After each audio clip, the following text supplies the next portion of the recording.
mean, this was some sort of a game?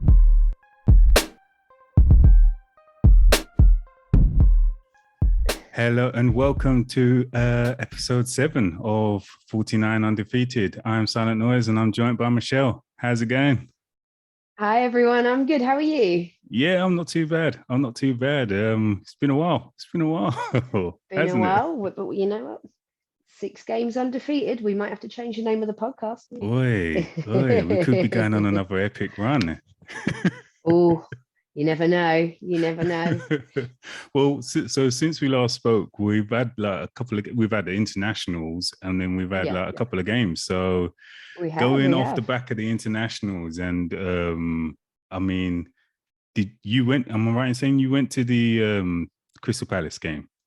I was at the Palace game. It was a little bit last minute and unplanned. And it was actually the first game I've been to at the Emirates since Freddie Ljungberg was in charge. Oh wow, okay. I haven't been in a while. It's my first Arteta game, and actually despite the result in the second half, it was a good night. The atmosphere definitely felt a lot more positive than it's been in quite some time.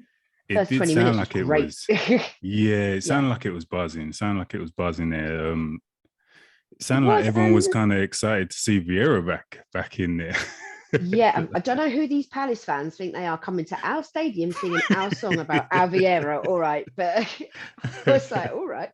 Very weirdly, actually, not really related to the game, but really heavy police presence, like more than I've even seen from a North London derby. There was a lot. I don't know whether they got wind that there might be some trouble or something, but there was a lot of security. Like a lot even getting in. Yeah. More than I've seen at the stadium, definitely. But it was good. The atmosphere felt good. I mean, I was even in the clock end, which is kind of notoriously a bit quieter. But it was a lot louder. Quieted down a little bit when they scored the equaliser for obvious reasons. But, I mean, second half in that game, it was kind of painful to watch at times. It was just like you know when you can just see a game going away from you, just like, oh man. Yeah. And you're like, really, really. Well, you know what? I'm going to put it straight out there. You know, I love my controversial statements about Granit Xhaka. I'm going to say it louder for the people in the back that didn't hear me last time, okay? That man is so undervalued. And even like a couple of guys who were sat behind me moaning, even they turned around and they were like, this wouldn't be happening if Xhaka was driving through the midfield. And I mean, look, I'll be honest with you, I really like him. Partey looked so sloppy on the ball Monday night. Yeah. Looked a lot better against Villa.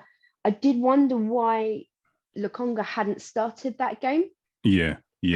My impression is he was brought to play that role alongside Partey, whether it's to replace Xhaka or there in case of injury. So why he didn't start there is a little bit beyond me. And I'd stick an Odegaard there didn't really. It didn't. I mean, there was a lot of players that kind of had an off night, didn't they? I mean, Odegaard, it just wasn't really working for him. Partey is one of those players where when he looks tired or when he plays like one or two bad passes, it continues to be at that level. The whole game. There's quite a few people struggling.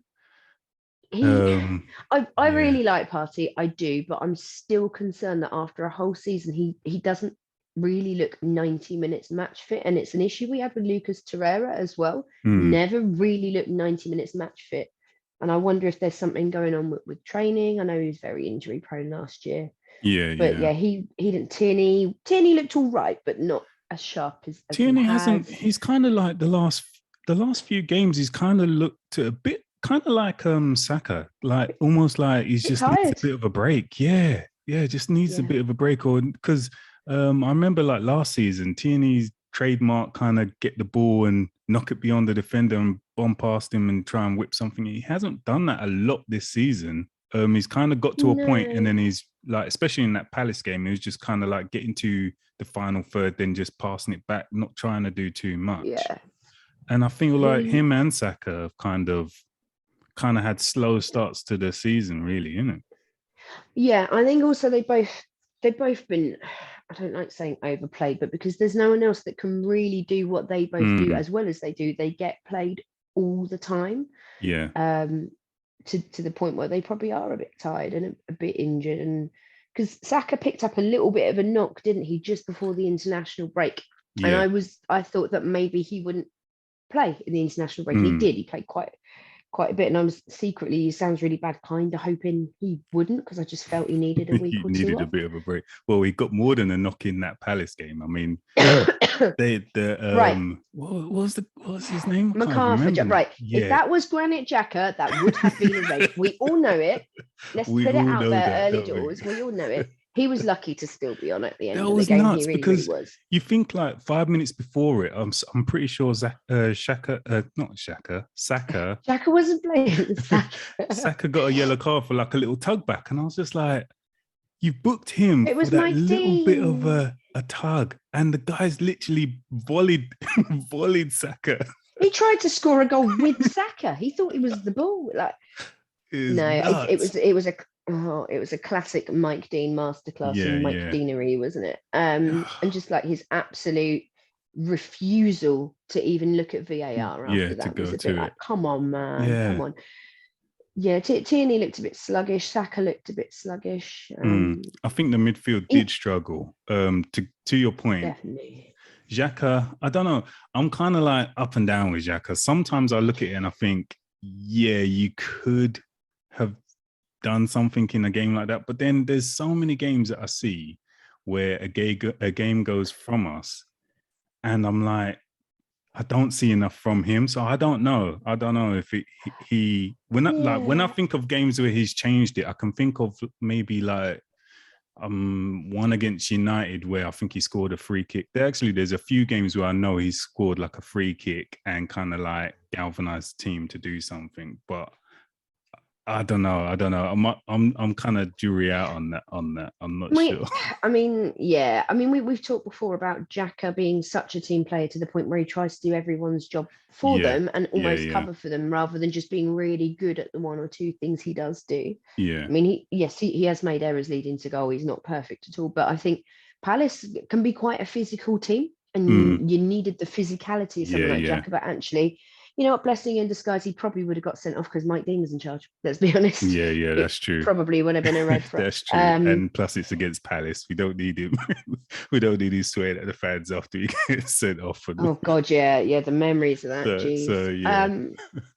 But I mean, I think we can stay with the Palace game, but I think in terms of the changes that were then made for the Villa game, I was quite worried about the Villa game. They've caused us problems over the years, and I thought. So when you saw the lineup, how was you feeling? How was you feeling when you saw the lineup then?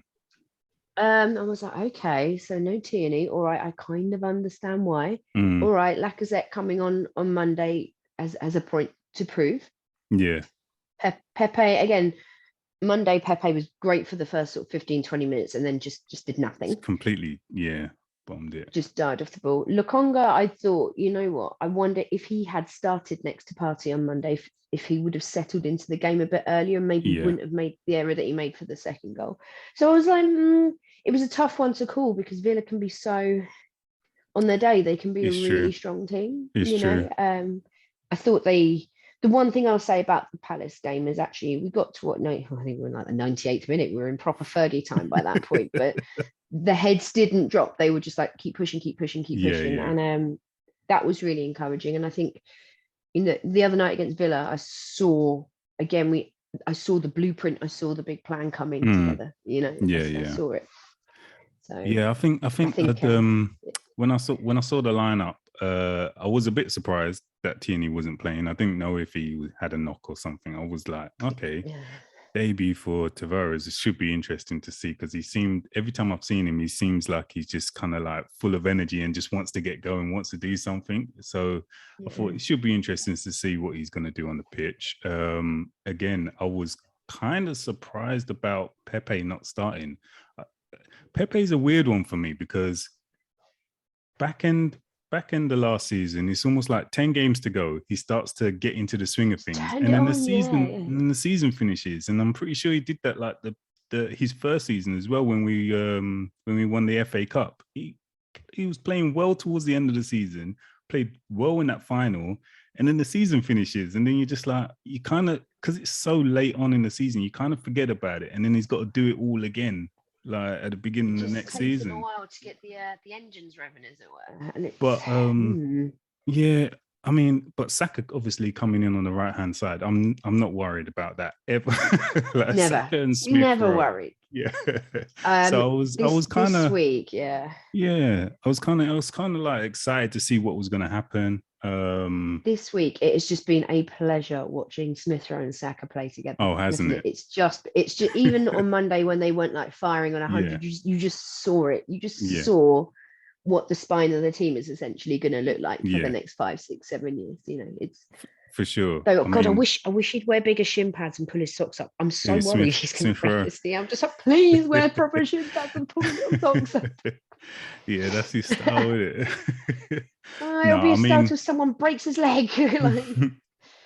I mean, the game on Friday, it was kind of like, I wonder if that kind of week is something that we're just going to have to get used to, because we've got a young team.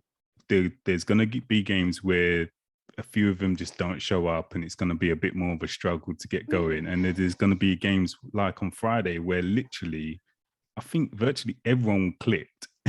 Everyone was kind of on it, and it just worked. So we need to talk about Ben White and Gabriel. We need to talk about that partnership. Well, let's start with the defense. Let's start with it. Shall we look at some of the goals? Or actually, just kick off with the defending on. Let's look at the defending. Before we get to some of the goals, because I mean, partnership is growing. Each time they play, it's getting better and better. And I think you could even throw Tomiyasu into that as well, because he had a hard game against Brighton. He had a hard game on Monday as well.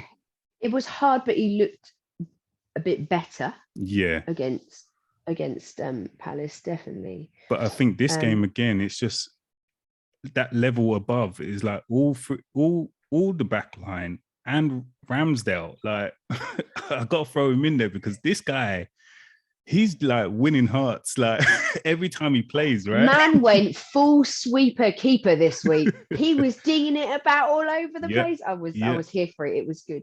His distribution is crazy, right? Fantastic. I always thought when we got rid of Martinez, one of the things that worried me is that Martinez's distribution was a lot better than Leno's. Yeah. This guy makes Martinez look like he should be in the Championship. Like I mean, there's a few little risks he takes when he's like bombing up to the halfway line. You're like, Aaron, really, babe? It's like there's no one back there. Come on. But his distribution is outrageous, isn't it? And he's only 23. He's only 23. I mean, there was a couple instances where I think he kind of did it like the pass just to like the halfway line or something like that, like those kind of flat passes that are just going straight to the front line. It was just like, come on, why? We haven't seen this in ages. Like this kind of picking out. It was awesome. And even Ben White. Like Yeah, Ben it's White true. Bombing it down the pitch the other night. I was like, all right, okay, here we go. Yeah, I think they're really solidifying. Yeah, he was playing well, and even when he wasn't taking like the ball forward, he was doing that whole Luiz switching the play over. Like there was a few times where he had the ball on the right hand side and he was just switching it over to the left when he could see like Smith Rowe or someone in space. It was just like, okay, yeah. He's finding his range. He's reading the game. He's reading the game nicely. No, all of the guys at the back, like they played well. But like I said, there's so many people to speak about, because even the midfield were just on it. It just worked. Absolutely on it. I think worked. Arteta had them pressing. Just bossed that midfield, didn't he? Yeah, he just absolutely ran that game. It was ridiculous. Yeah, no. Shin pads. Yeah. Well, let's like the first. What was it? The first goal was the party goal, right? You were saying like you just wanted it to be an absolute bomb of a free kick, and it's just like the sloppy sort of. It's like the most. He's done it. He's broken his step. Yeah. He's finally got the goal after all the shooting that he's done outside the box. He's finally got, and that was it. It was like, do you know what? I saw it and I went, I know who's going to be really happy, but also kind of disappointed with how this happened. Yeah, for sure. Yeah. But he's got it. He's got it now. And weirdly, we looked kind of dangerous on all of those kind of corners. It was like they kept playing that same near post party, like flick on to make something happen. It was like over and over again they were doing that, right?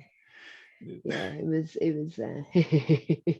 Yeah. I just can't believe that was Partey's first goal. Like, I No. was happy, but I was just a bit like, really? Well, he could have had the one before. There was like a half chance of, don't know if it was off the, I think Saka took a free kick and he kind of, it went towards the back stick and he kind of like had a little stab at it with the outside of his right boot, and it was it was like, okay, yeah. But I was pretty sure we were gonna see like a 30-yard screamer top bins or something. But no Jackaboom. No Jackaboom. Sorry, but it's okay. But his game, I think he played well as well. I think he played really well on Friday. 100%. Yeah. 100%. Again, to your point though, I think towards the end of the game, it's kind of like, okay, looks like he's tiring a little bit.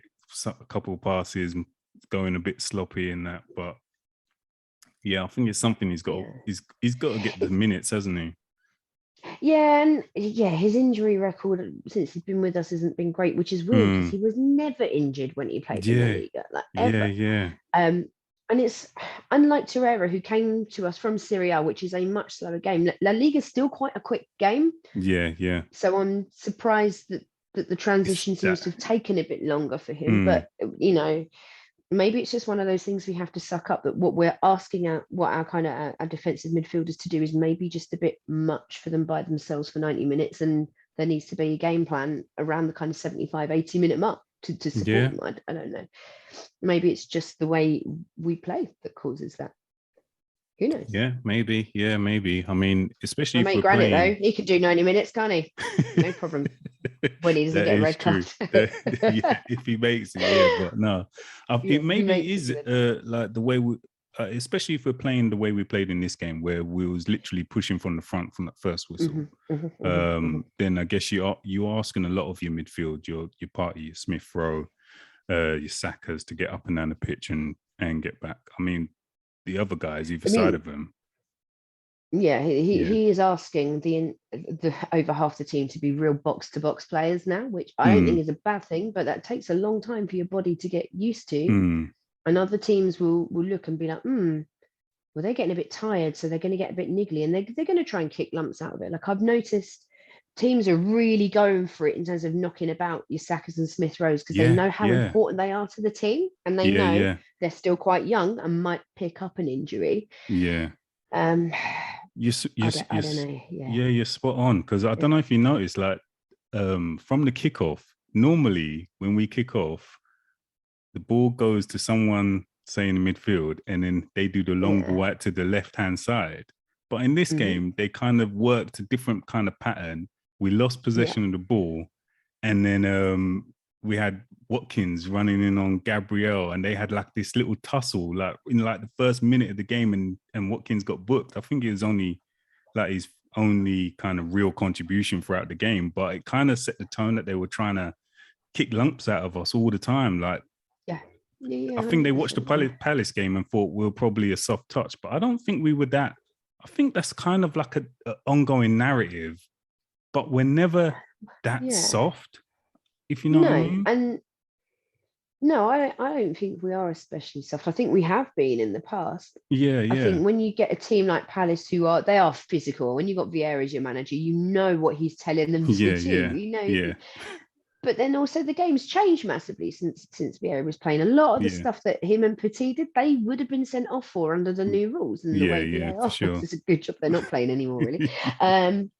You know, and we know like the big physical players like your Benteke's and your Lukaku's are always going to cause problems, but we also have a much physically stronger defence. As well. But I think people do see Arsenal as a little bit of a soft touch, and we see it with teams like Burnley when they come to us. They always want to go in and just get a little bit up close and personal and nasty. And I think Villa, kind of started out with that and just sort of realised, hang on, I don't think that's really going to work. They don't have Jack Grealish anymore to rely on. That is true. That is true. And plus, I mean... Speaking of Grealish, you know when he went, they wanted to replace him with Smith Rowe. Oh right, yeah. Because they only bid 20 million Yeah, for him. yeah, And yeah. that, and I took that personally meme. There was one of Smith Rowe, like, they only bid 20 million for me. And I took that personally. I was like, yeah, definitely. Like, he obviously was just like, I'm going to really give it to Yeah. you guys I tonight. mean, he was 20 on it. million. He definitely was on it. He was running the show. Like 100%. It was one of those games where I think an hour in, I was like, already I can see this guy's man of the match. Like he was, the way he was just going on was just ridiculous. It's crazy that it isn't crazy that he still isn't in the England senior side. But then when you look at your Grealishes and Fodens and stuff, you're like, well, is he really going to start ahead of them? Like Saka, you can kind of see with his versatility on the wing. But, I'm not mad at it at the moment. I'm not mad at it at the moment because I think I think last season I was looking at Smith Rowe and it was kind of similar to how how we're talking about Partey. I was looking at him like, I need you to get more minutes under your legs so you can last more than 90. Because there was a couple games where he looked like he was blowing a bit. But when he went out on loan to in Bundesliga the season before, he picked up an injury within 2 games. He spent the whole season out. Yeah. This season though, he's coped well. He's getting a minute. I think he knows because he wanted that number 10 shirt. It's like, okay, now I've got to prove it. Like, and he's doing it week in, week out. Yeah, no, it's great. Yeah, it's great. Definitely. I mean, Smith Rowe, Saka, Odegaard on his day. Yeah. Odegaard on his day, but Lokonga I think has got huge potential. Yeah. Huge potential. All of them, like they're young players. And if they're gonna play this kind of play where they're pressing, running up and down, like Smith Rowe was box to box, like you said, he was up and down, doing everything, like challenging. Well, his age, he should be able to. He's about 10. I'm nearly 37. I couldn't do that. No, it's awesome. Yeah, do you know what? I do like the fact, and I think this is where some people had Arsenal down as a soft touch a few years ago. Some of your players, like your Ozils and your Sanchez's, and bless them, even Cazorla, as brilliant as they were on the ball, they couldn't tackle. Yeah. Let's be honest, they didn't physically have it. And actually, this midfield is different. It is different. They're not afraid to put their foot in and have a go. And I think that's where things are starting to change a little bit. Yeah, I think so. We need to remember Arteta was a very technical player in his day and was very good at making those well-timed clean tackles and as well as dinging those passes around. And I think he's trying to mold the players to be like that. Yeah. I mean, I can see that for sure. And I think one of the kind of players that set the tone for that style of play is Lacazette. I think bringing him in for this to start this game, he was just like from the first whistle, he's that kind of player, isn't he? We need to talk about Laka, okay? Yeah. Because I quite like him. All right, I always have. He's never going to get the same amount of goals as your Aubameyang's, and even maybe Martinelli when he hits the stride. But his hold-up play is fantastic, and he's a little bit more old school, I think, in some of his approach. And season after maybe 2 or 3 years in a row now, he's been linked with a move away from the Emirates. He's been benched. He's not kicked off and made a fuss and been a prat on social media. And then just as he gets to the point where you all go, yeah, we could probably lose him, he comes on like he did in the Palace game. Yeah. He starts like he did in the Villa game. You go, do we really want to sell this guy? Because actually what he brings to the team is a completely different dynamic up front to Aubameyang, to Martinelli, to Nketiah. And I think we'd be a bit daft to sell him. And if he is happy to accept he's not going to start every game and it will depend on the game. The other rumour is that they want to get Calvert-Lewin in, who I think is really good, but is his hold-up play the same as Lacazette? No. Laka is a strange one because I'm like, I'm a massive fan. Like half the people that I work with who are Gooners, they're like ride out for Aubameyang, and I've always stood up for Lacazette because I like the kind of striker that is more involved in the game and links up play. Obviously, Aubameyang's finishing, he won't be at that level. He's never gonna be as clinical as Aubameyang. No. But what you get with his overall game is something that Aubameyang just can't do. In the Palace game, the way he came on and just kind of changed the game. Just got everyone up for it. Yeah. completely changed the game. And then in this game, I'm thinking, I look at the penalty and you don't even get that kind of challenge. Like the way he's not giving up on the ball and he's sticking his body on the line. Like you don't get that with Aubameyang. That chance will kind of fizzle out and we won't get the pen. But Lacazette is just a different kind of guy. Like he's literally, he'll put his body on the line and the way he gets his head up and looks for one of the young guys, looks for Saka, looks for Smith Rowe, it's different. It's different to what Aubameyang does. Physically very strong as well. He's physically strong. We need that. He almost reminds me, although they're very different players, in some ways of Giroud. Like Giroud, I always felt was really underrated with us and didn't always statistically bang in all the goals we wanted to. But some of his, I mean, obviously Lacazette's not like 6'2" and can't like head the ball in the way that Giroud did. But some of his into the net or. Listen, Wenger came out about that goal recently, didn't he? But anyway, we'll talk about that another time. I just think Giroud for me was always able to kind of hold up the ball a bit and cause defenses problems without necessarily scoring himself. And I think it's an undervalued skill set in someone that plays up front. And I think if we were to get rid of him, who would replace him and still be able to do the same job, but essentially better? Yeah, I mean that person isn't in the team at the moment for sure. And I think that the big difference is a lot of the players around them, I think they know they can knock that ball into Lacazette, like what they would do with Giroud, and know that he can either be a wall and screen it, or he can pop the ball back. But with Aubameyang, it's almost like he either needs to be a ball in behind, or that ball might get lost, and then we're going backwards. And I think the reason a lot of people are still not sure about Lacazette is that he can only really kind of play up top, can't he? Or just in behind. He can't go out. Whereas, although he's not great on the wing, well, not as great as he is up top, Aubameyang has that flexibility with where he can be playing. But I certainly think I would think long and hard before selling Lacazette, and I would definitely have a backup plan in place. Yeah, I mean, I feel like they have offered him a contract. I just feel like he hasn't accepted it right at the moment, or something like that. I don't know. That might be the case because from January he can sign. We'll see. Who would you start in? Who would you start in the Leicester game? Would you go for the same team, like play Aubameyang out on the left hand side and Laka again? Even though it was more like it was weird, kind of like a transitional formation, wasn't it? It wasn't really your. It didn't stay the same all the way through. Yeah. There's a little bit of me going, if it ain't broken, like leave it as it is, because you always do have the option to then bring Lacazette off, move Aubameyang up top, move Saka over, or Smith Rowe and bring Pepe on. Like there is that flexibility within there, but we need to remember that. I'd love to say it was that Leicester put United to the sword last weekend. Yeah.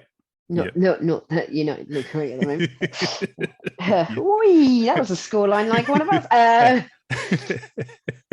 Yeah, that was. Brendan Rodgers is a very savvy manager, and Leicester haven't quite hit the stride in the same way they have in previous seasons. Yeah. But you can bet that he will have watched how we played against Brighton, against Spurs, against Palace, and against Villa, and he will have prepared for all scenarios. And we all know Vardy bloody loves a goal against us, and let's hope that back four can hold up.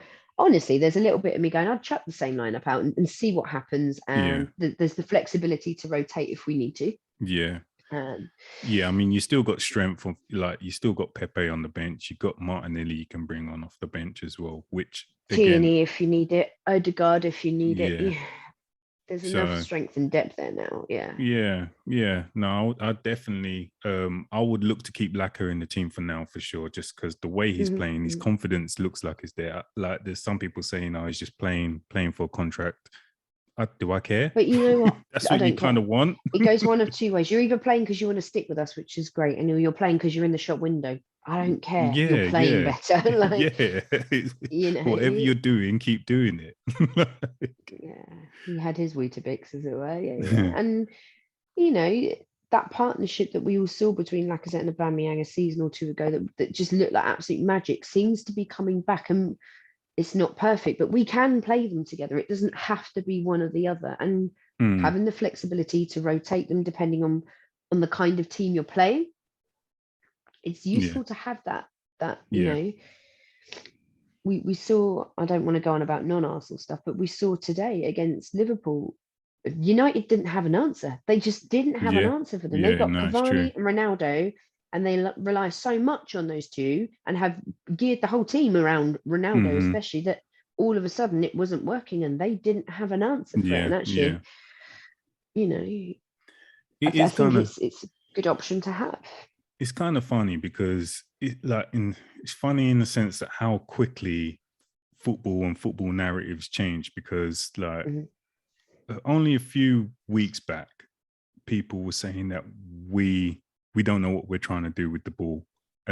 People weren't saying that United don't know what to do with or without the ball, which now looks like they haven't got a clue. Same with Tottenham. I think they even have to get into their own stadium at the moment. Oh, Jesus, it's a joke. And it's the same with Tottenham. People are saying they don't know what they're doing with or without the ball. But I don't know. I kind of see a plan with Arteta. It's just, for me, I think sometimes his in-game management, when it isn't going right, can be called into question. But I think a lot of that is just down to inexperience. I think, 100%. We're going to get games we like talked that. about it a few weeks ago. Yeah, we talked about it a few weeks ago. And I think the in-game management is getting better. 100%. You know, and the players at City that were particularly full of praise for Arteta, obviously he ran the coaching sessions. He didn't run the in-game management side, but he will get there and he will learn it. Well, and he is learning it. I think he is. I mean, like, even if you look at the two games from this week, when we went 1-0 up, I was thinking, okay, what are we going to do now? Are we going to go back in our shell and try and defend for like the next 10 minutes, like what we did against Palace, and kind of lose all the momentum? Or are we going to keep on pressing and try and get another goal? And then like the next 5-10 minutes, you saw 4, 5, 6 bodies going into the box. You're like, okay, he's definitely told them. He learned very quickly. Yeah, they he's learned definitely really told them. Keep going, because it was good to see, because like we haven't scored that many goals, so it's kind of like we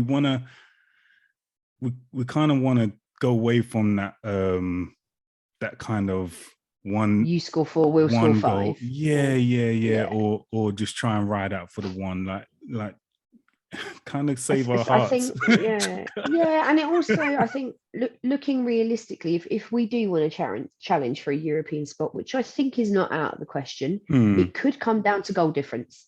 It could, for sure. That kind of, not the top couple, but that kind of almost like middle third of the table. It's tight. It is really tight. You can be on the brink of relegation, and then the next week in the European spots. Like, we're living in a world where Brighton are in the European spots, guys. Come on. Like, and West Ham's like top tight. 4, no? Listen, Moyes and the boys did us all a massive favour. Yeah, it is crazy, because I looked at the table and I swear there's like 5 teams in like on 14 points or something like that, and I was just like, wow, it's okay. Tight. It's tight. And then the next group that are up, they're only like 3-4 points ahead. So it's kind of, it is really tight. And I think a big portion of the season is going to go right to the wire. I really, really do. It will be really interesting to see how it goes. I think 1-0. I love singing 1-0 to the Arsenal at the Emirates, but I'd rather be singing like a 3-0. You know, I just feel like as a team over the years, we've gone from either being like free scoring, you score 4, we'll score 5, Barcelona style, to let's absolutely shut up shop. And it's only now I feel like we're starting to find that balance a little bit more. Yeah. And it's fine when you've got, you know, your Cazolas and everyone dinging passes about left, right, and centre. But the reality is we're not there. Yeah. And we also haven't got Adams and Keown at the back either. We've got to find a way to make it work. And I think that's what he's doing, isn't it? Because you look at it, and your first job as a manager coming in, you want to shut up shop and stop conceding. Under Emery, we were conceding stupid goals. Was conceding stupid space within games. Like, our team was so open, like everyone would just kind of like vacate the midfield and just play around us. Whereas he's kind of got everyone back in their positions, stops They're actually conceding those stupid holding their goals. lines. Yeah, just holding there their is shape a bit better, there is something good about seeing a defense kind of working with each other, and even it's been a while, hasn't it? And it has, and it's kind of like the goals we're conceding, like who's it that scored in this one? It was Ramsey, wasn't it? Who's shot in top right hand corner from outside the box, and it was kind of like those kind of goals I don't mind conceding, because sometimes there's not much you can do about them. Put it right in the corner, but all the kind of stupid like kind of mistakes and all that kind of stuff, it's slowly coming out of the team, and not seeing as much of it. So fingers crossed. The second one we conceded against Palace was ridiculous, but which one was that? I'm trying to think. It was probably that bad. I just tried to just erase it completely. So I was actually up in the upper tier. Yeah. And actually, the one thing that really struck me around that second half is we weren't holding the shape as well. And you could see it. I mean, I wasn't like crazy highlight, but enough that it gives you a slightly different view of what's on the TV. And I was just the shape when that second goal was conceded, I was like, no, let's stop doing this. Yeah, actually, I think the ball didn't go too far away from it, kind of went over Ramsdale, didn't it? Kind of thing. And that wasn't great. But I mean, if you can reduce that, which it seems like they're doing, there's less of it. Yeah, less of it, a lot less of it. I ain't mad. I ain't too mad at it. And to be fair, to come out of that game with the draw, again, I could have easily seen us lose that game years gone by. I thought Palace can do it as well. Like Palace have done it to us a few times. And Vieira's not doing a bad job Benteke there. always seems to, he loves a goal, like a headed goal. We've got a special guest. Yeah. Pat's decided to get involved in the other. No, she's had enough. Benteke loves a goal against us. I do think there needs to be a very specific game plan to manage Jamie Vardy next weekend, because he just, that little rat face, he just really irritates me. So, but first we have to think about Leeds during the week for the cup as well. That is true. Do you think he's going to put the kids out? Do you think he's going to treat it like Pep used to treat the League Cup? Still does treat the League Cup and go for it as a legitimate piece of silverware? It's an interesting one, isn't it? Because it's kind of like we don't really have that much options in terms of silverware this season, so he probably should take it seriously. Would you take the League Cup? Would you take the League Cup this season? I mean, I would take it. I would take it for sure. I'm going to organise the open top parade, mate. I'm there. Any silverware. But then would you rotate? No, or would you kind of? I'd rotate a little bit. Yeah, I'd rotate a little bit. I'd maybe give Martinelli a run up front. Yeah, with one of the older boys on the bench just in case. Stick Lukonga out, get some more time under his belt. Maybe I don't want to knack a party out, but I think then those two having a bit more game time together, because Jack is not going to be back before Christmas. Yeah, what's going on? He's out till Christmas? He's out till gone Christmas. I think he's out to January. Oh, but wow. Arteta's been saying with Jack's work rate, it might be earlier. Might be quicker. You never know. And he's not a player especially prone to injury either, which is good. I'd maybe do that. I'd probably get Odegaard running out a little bit and getting him just a few more minutes in the legs ticking over. I would kind of keep the same back four, just because I don't think there's much point bringing Tierney in for that game. I think if it's a case that they might have a slight knock or he needs a rest, like wait until Leicester. Yeah. The only thing is Calvin Phillips is going to, if they play him, he'll give them problems. So actually, I probably would put the proper back four out. Tierney can rest though. I think he'll be fine. I don't think I would change it massively. I'd maybe give a couple of the kids a run out with a few options on the bench. Yeah. Just in case, It's interesting. Would you play Leno? Interesting one. Leno or Ramsdale? I would, to be honest with you, I'm fully camp Ramsdale. Like, I can't even lie. You're team Aaron, aren't you? Yeah. I can't even lie. Like, I think I don't know, man, because I think Leno is going to come in for it. I do, but I kind of, you know what it is? I like With Leno, Ramsdale, I think the team just look like they believe in him. Like when they're passing the ball backwards and forwards and side to side, like there looks like a bit more confidence in them group of players passing between each other. Whereas with Leno, I always get the feeling it's just a bit of a hit and miss kind of. I don't think he's fully in command of the defense in the way that Ramsdale is. Like those boys do. He commands the defense like David Seaman used to. Like the boys do what the keeper tells them to do now. Yeah. Well, did you see there was one part? Big Dave's back on the coaching staff. Yeah, I saw that as well. Yeah, but there was one part in the game. I think Lukonga lost the ball, and I think they had like he got the ball and just gave him like this like kind of death stare, like, bro, don't. What are you doing? Yeah. So I'm here for it. I love it. I love it. I think it's weird because there was a lot made out of our signings going into the season. Or have we brought fodder or panic like, ball? Or yeah. But you look at them and they're all. I mean, can I say all? Yeah, 3 games in, it was like, Arteta's bought these players. He's not playing them. It's like, give him a minute. Like, yeah. Lukonga's playing. Nuno Tavares has played a few. Ramsdale's playing, Tommy's playing, Odegaard's playing. Like, Benjamin White's doing his thing. Yeah, man, I'm happy. Benjamin White. He said Benjamin, didn't he? Benjamin White. Unlike the lovely Man United, who ruined Donny van der Beek's career, I've splashed a ridiculous amount on Jadon Sancho, and they leave him on the bench to play who? Fred and McTominay?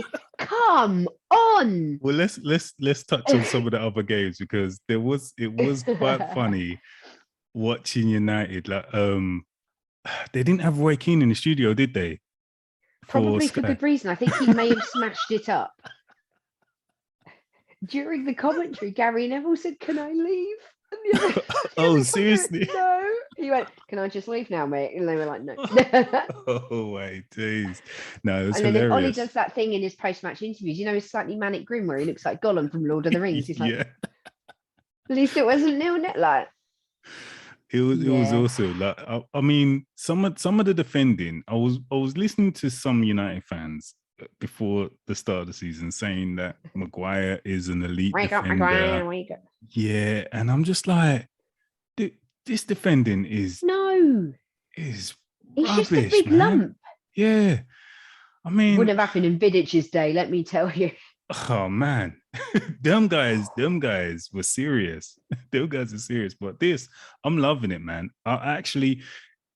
You know what? I keep wanting them to win. Singing Ollie's at the wheel.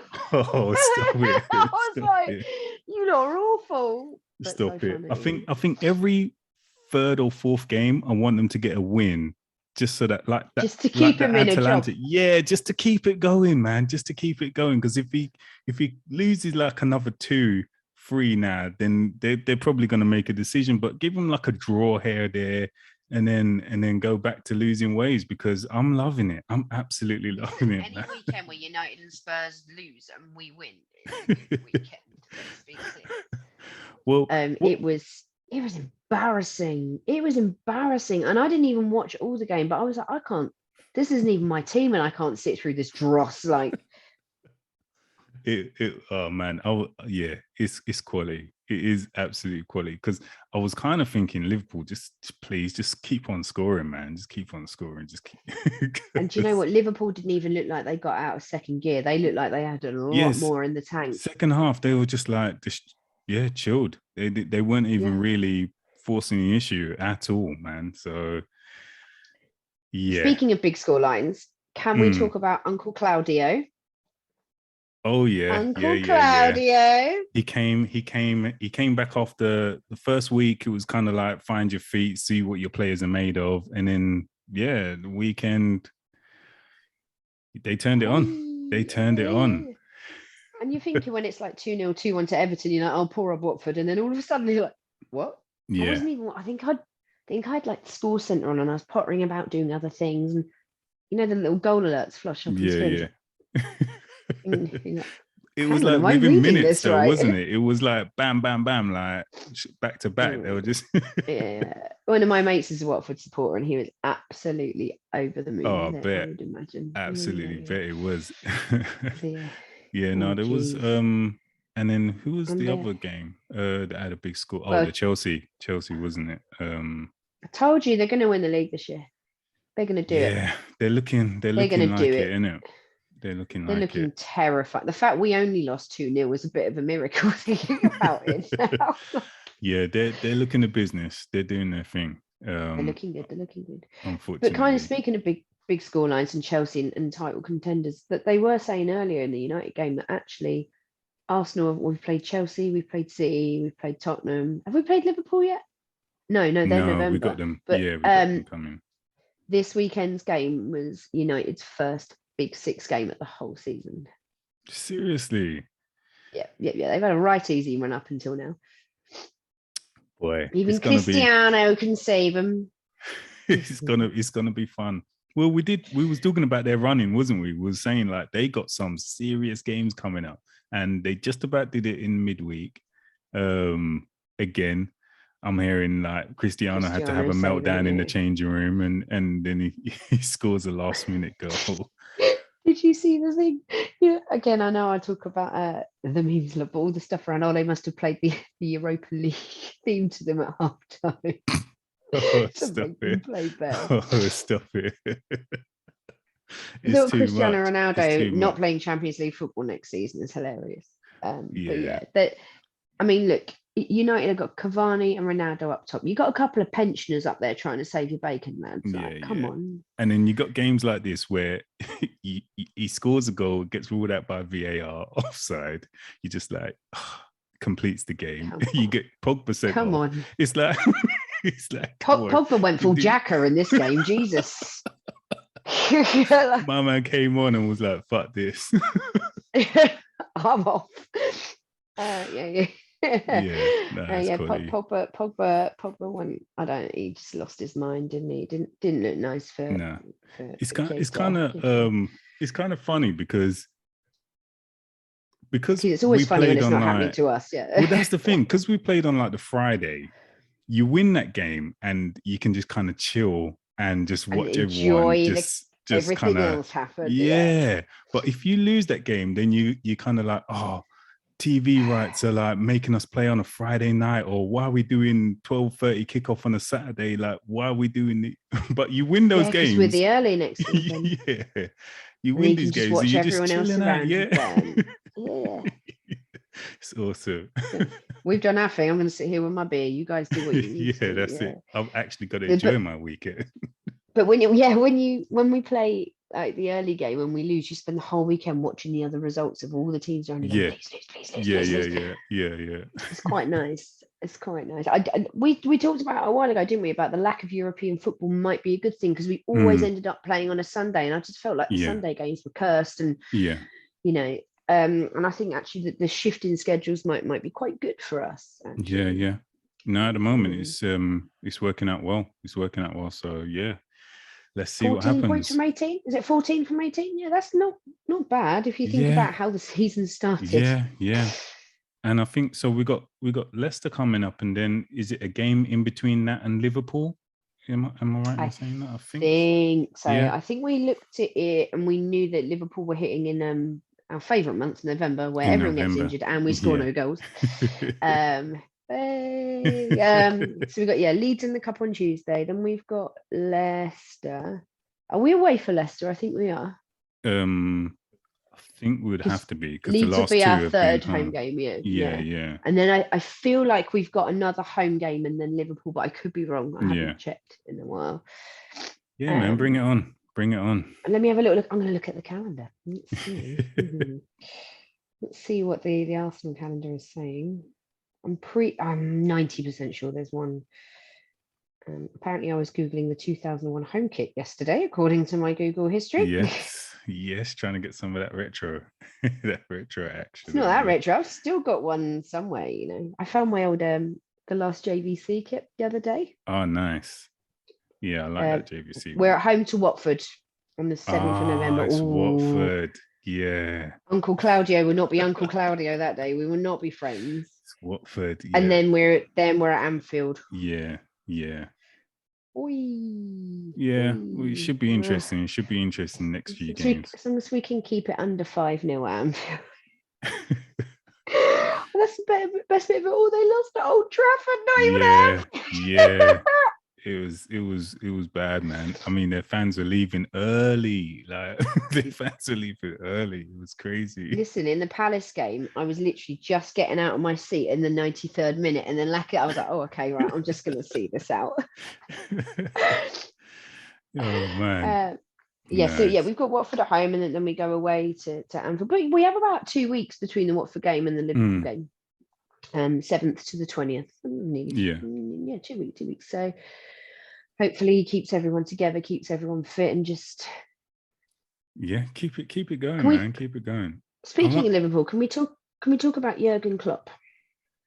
Okay. I really don't like the way he looks without glasses. It really upsets me. He's become way too much of a Tony Pulis tracksuit manager for my liking. I'm not a fan. I think the teeth and the glasses is kind of like, just keep it. Like I want the old Klopp. Let's bring the old Klopp back. I think he's been to Bobby Firmino's dentist, hasn't he? Yeah. But yeah, I know he's had his laser eye surgery. I preferred the glasses. Yeah, I preferred the glasses. I preferred to see, because when something kind of crazy happens in one of their games, and he does that thing where he kind of like gormlessly looks backwards and forwards with his mouth open, hanging over.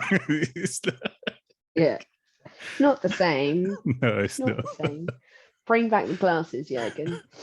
Bring them back. But yeah, oh my lord. Yeah. All right. I think that's it. I mean, we'll do another weekend kind of catch up where we talk about the midweek game and all that kind of stuff. And we'll see how we go. Here we come, League Cup final. Woo! Yes. Well, hopefully we get another Which home we'll draw lose to Man City or something. Definitely. Yeah, well, imagine it if we face Pep in the League Cup final. Oh my God, it's going to happen now. I'm putting it out there. I've just predicted the future. You've like birthed it into the atmosphere, so it's going to happen.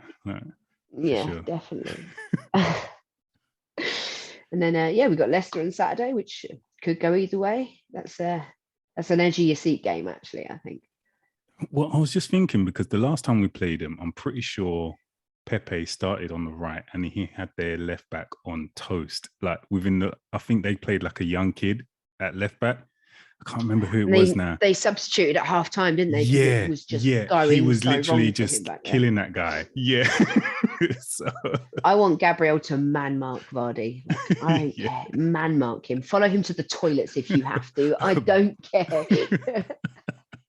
Follow him to his car afterwards. Lose another tooth. Oh my God, that poor man. Maybe he should go to Klopp and Firmino's dentist. His third implant. Jeez. Oh, maybe you should just start wearing a gum shield. Oh my gosh. Oh, poor Gabriel. We shouldn't laugh. You should, because he's putting it on the line. But yeah, he's hard. If I lost a tooth, I'd cry. I'd be like, I'm not doing this anymore. Find another centre back. It's all right. Jurgen knows a really good dentist, so he'll be absolutely fine. Well, didn't we have someone else that chipped a tooth? I can't remember. Was it Arteta even when Arteta was playing? I'm pretty sure someone. Yeah, I'm pretty sure someone else had teeth issues as well. I can't remember now. I'm gonna have to look that up. Who's the club dentist? I want to know who the club dentist is. Yeah. Gary Lewin. Oh, stop it. Vic Akers making his comeback as the club dentist. Oh, I'll stop. Well, yeah, let's wrap it up there, and then we'll catch up next week. All right, we'll catch up next one. All right, see you later, guys. Take it easy. Nice one. Bye. And try not to laugh at United too much. Let's try.